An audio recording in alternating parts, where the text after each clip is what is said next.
নমস্কার, দেবীপ্রসাদ বিশ্বাসের রান্নাঘরে আবার সবাইকে স্বাগত জানাচ্ছি। আজকে একটা টিফিন বানানোর ইচ্ছে হলো, সেই জন্য কী করছি, চাউমিন বানাচ্ছি, এগ চাউ। এবার দেখুন কী কী উপকরণ আমি জোগাড় করছি বা দিচ্ছি। চাউমিন বানাবার জন্য প্রথমেই চাউমিন সেদ্ধ করে রেখেছি। এই মুহূর্তে যা সবজি আছে ঘরে তা দিয়েই করছি। পেঁয়াজ এবং ক্যাপসিকাম ভেজে রেখেছি এবং সঙ্গে নিয়েছি কাঁচা লঙ্কা আর দুটো ডাবল ডিমের অমলেট ঝুরি ঝুরি করে ভেজে রেখেছি, আর নিয়েছি টমেটো। এই দিয়েই, আর রাইস ব্র্যান অয়েল বা যে কোনো সাদা তেল দিয়ে করব, আর টমেটো সস। এই দিয়ে আমি আজকে চাউমিন তৈরি করছি, এগ চাউ। আজকের মেনু এগ চাউ। চাউমিন তৈরি করার জন্য প্রথমে ওভেনে কড়াই বসিয়েছি, ওভেন ধরিয়ে নিয়েছি এবং একটু তেল দিয়ে দিলাম। আমি রাইস ব্র্যান অয়েল দিয়ে করছি, আপনারা যে কোনো রিফাইন অয়েল দিয়েই করতে পারেন। তেলটা গরম হবে, কড়াইয়ের তেল গরম হয়ে গেছে এবং এবার আমি এক এক করে প্রথমে একটু টমেটোগুলো কেটে রেখেছিলাম সেগুলো তুলে খাচ্ছি, কাঁচা লঙ্কা ছাড়লাম। এবার যে সবজি, ক্যাপসিকাম এবং পেঁয়াজ ভেজে রেখেছিলাম সেটা দিচ্ছি কড়াইতে। এবার সেদ্ধ করে রাখা চাউমিন দিয়ে দেবো কড়াইতে।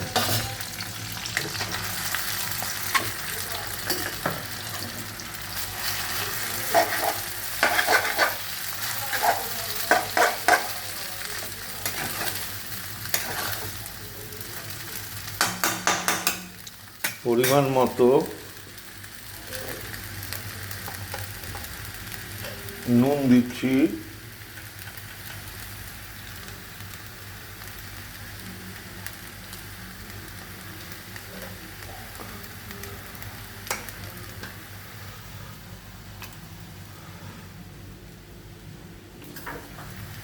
একটু চিনি দিচ্ছি,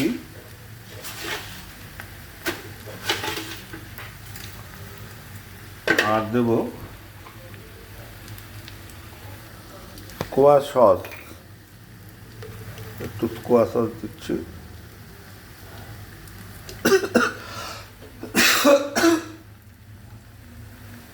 আপনি টমেটো সস দিতে পারেন, আমি টমেটো সস দিচ্ছি না। এগুলো দিয়ে নাড়িয়ে নিচ্ছি। যেহেতু টমেটো সস দিচ্ছি না, ওর জন্য স্কোয়া সসটা একটু পরিমাণে বেশি দিয়েছি।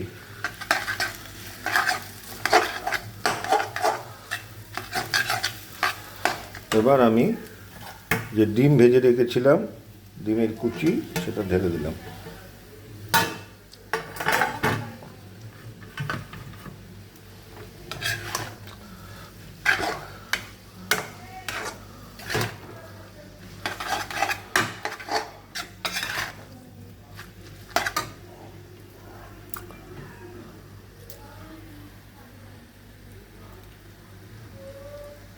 সামান্য একটু টমেটো সস দিয়েছি আর গোলমরিচের গুঁড়ো দিয়েছি।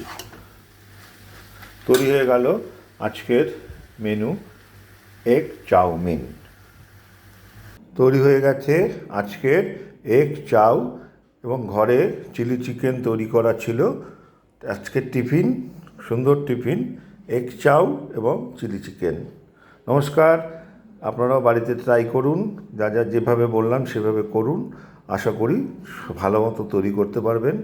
আপনাদের যদি আজকের ব্লগটি ভালো লেগে থাকে, লাইক করবেন, শেয়ার করবেন, অতি অবশ্যই কমেন্ট করবেন কেমন লাগছে আমার রান্নাঘর। দেবীপ্রসাদের রান্নাঘরের রান্না আপনাদের কেমন লাগছে আমাকে একটু জানান। আমি আরও নতুন নতুন আইটেম কীভাবে কী তৈরি করে দেওয়া যায় আপনাদের কাছে, তার সেই ব্যাপারে সক্রিয় হব। নমস্কার, শুভরাত্রি।